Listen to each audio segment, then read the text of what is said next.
Hey, my friends, it's your friend Kevin here with today's Divine Daily Blast. I hope that you are well rested, feeling good, and ready for this magical, miraculous kind of day that we've got planned ahead. Let's get right into the cards and the messages. Angel numerology number 3 day today, associated with creativity, communication, being positive, and spiritually guided.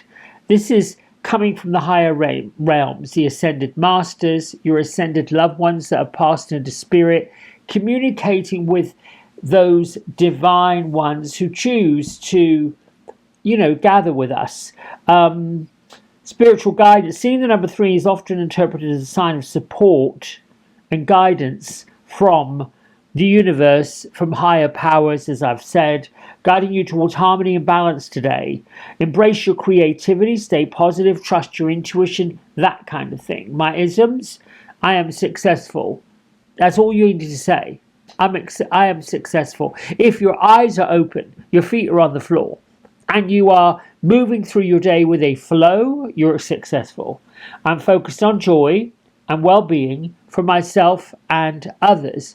Kind of a challenge when you're in the muck and the mire of mental madness, but we must focus on joy and well-being for everybody. Thank God. Dear God, thank you for entering where you already abide, where you've already been, where you always are, leading me into greater and greater and greater things. Now, the moon today, my friends, still lingering in the sign of Scorpio, but it also heralds the last quarter moon. So, get into a gratitude practice, set the scene for greater abundance, and remember that what you like is going to attract more like. You could be, I am in the flow of positive energy. I am in the flow of great gratitude. I'm in the flow of great joy, and thank you, thank you, thank you. Period. Done. On you go. Message from Archangel Raphael. As a vibrational matchmaker, I can draw deeply powerful relationships into your life, both romantic and platonic. I am worthy of unconditional love. I open my heart to love's infinite possibilities. We are in the traditional week of love. Valentine's coming up on Saturday. I was just reflecting as I am. Well, yesterday I was watching all weekend actually, I've been watching coverage of the Olympics, and I think there was something uplifting in my soul and my spirit to watch young, impressionable athletes going for it, doing it, giving it their all, expressing themselves in such a way that was like, we are going to celebrate whatever happens here. More importantly, it was a big celebration of other teams, other countries that were also in that groove of success and making a difference in life. And I was lifted by that feeling. And then, of course, came the intermittent commercials, all about love, all about celebrating love, Valentine's Day, etc., etc. And I reflected on, I wonder why it can't be like that all the time. Maybe in my rose-colored glass world, where wouldn't it be lovely if we just stayed in the Valentine's mood or mode without really getting into the commercialization of having to buy cards and gifts and candy and this whole kind of commercial or overly commercialized thing that we get caught up in. We get caught up in the getting of, or the giving of, or the thinking. I mean, it's lovely to express gratitude and love for people that you care about, that are close to you, your interpersonal relationships. However, why do you wait till once a year? Why can't we do it all the time? That was just what went through my mindset. Lovely to have it going on. Lovely to be open-hearted. Lovely to get into love's infinite possibilities. What's possible with love? Certainly, there are many in our world right now that need to be exercising some of that. And then perhaps we wouldn't have so much discourse. Vajra Yogini, I went into a little bit of a deeper dive yesterday about facing the fear and being fearless, embracing power as an equal, not as a less than other people. Stop comparing yourself with others. You are your unique, loving, kind, caring self. And Vajra Yogini was the fearless goddess that worked with both the Hindu traditions and the Buddhist traditions. She has a third eye. She's able to see far and wide into the elements of others. She represents feminine Buddhahood. The message we get is facing our fears so they no longer have power. And when they have left you, the fears, there's a good chance you may feel energetically drained or even empty. When we look at fears that we've been carrying around like bad luggage, we put the luggage down, we realize we are free, we are free, we are free. And we move past it. There's a sense of, oh my gosh, I get to rest now. Now, nothing's missing, nothing's gone wrong, nothing is amiss. You've let your fear take up too much space for way too long. So this is an opportunity for you to call in love, to call in miracles, to call in magic. Anything else in your space doesn't necessarily need to be there. Moving on. Raziel, he who is the secrets of God. I am willing to do the deeper work. The deeper work being, don't take everything on face value. Don't take everything so literally. Everything that's going on, all of our experiences and our adventures have been sent for our highest good.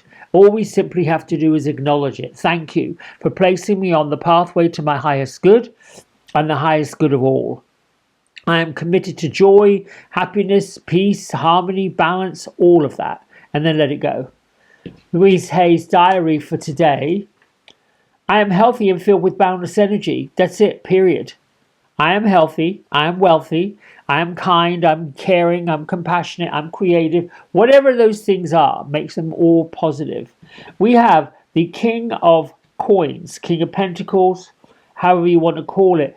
This is the very last card of the entire tarot deck, represented by the stag on his head, the stag in the image, and just the energetic power of philanthropy, or I should say, what's the word I'm looking for? Coins, pentacles, earth. It's all about the material world. And the King of Earth is no exception. The King of Coins, the King of Pentacles, King of Earth, takes care of all of our business wants, all of our business needs, just as the Knight does, but he's not afraid of hard work. He's not afraid of doing the painstaking work, or I should say, and he also has the breadth of vision to be able to manage larger enterprises, not just the mundane, everyday, today stuff that's in front of him. So his experience as a life manager, as an earth manager, makes him a good person to consult with for advice. You could call this the hand of God. You could call this Archangel, well, I wouldn't say Archangel Michael, but Raphael, all of them. Listen, I'm looking for someone to help me manage blah, blah, blah, blah, whatever that is. This viewpoint might be limited to just practical matters, and the King of Pentacles may at times have a difficult time with managing the fanciful or the emotional or spiritual dilemmas. So if you've got something on your mind today, in your heart today, that has to do with business and finances, you've got the King of Coins in your wheelhouse. Let go of the fear. Stop saying you can't afford something. That's not helping. Instead, you're having a temporary slowdown in finances, but more is on the way. Everything is always on the way. There's a constant flow of energy coming. Let's see what the fairies have to say. Fairies everywhere. welcome your messages. We welcome your love. We welcome your playfulness. We welcome your magic. Please give us a blessing that we can manifest today into something positive and upbeat. Thank you, thank you, thank you. Well, I've got to keep going. Yes. Compassion. Oh. Now, the fairy king of compassion is a little it's like self-indulgent, I would say. I would say something to do with making sure you are taking care of yourself, making sure that you are doing your due diligence. Be compassionate. Feel the passion inside the compassion. So this fairy king treats himself with kindness. He's careful. And his wish for you is to do the same for yourself. He wants you to experience compassion for yourself as well as other people. Anytime that we are asked to do things for others, we have to put ourselves in the mix because it's coming from us.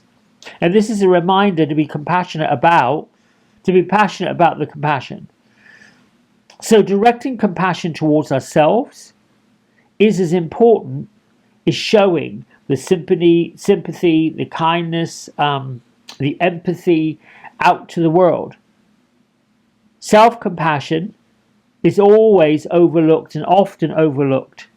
And some people consider compassion for the self as being self-indulgent, selfish. That's just someone else's opinion. It doesn't make it so.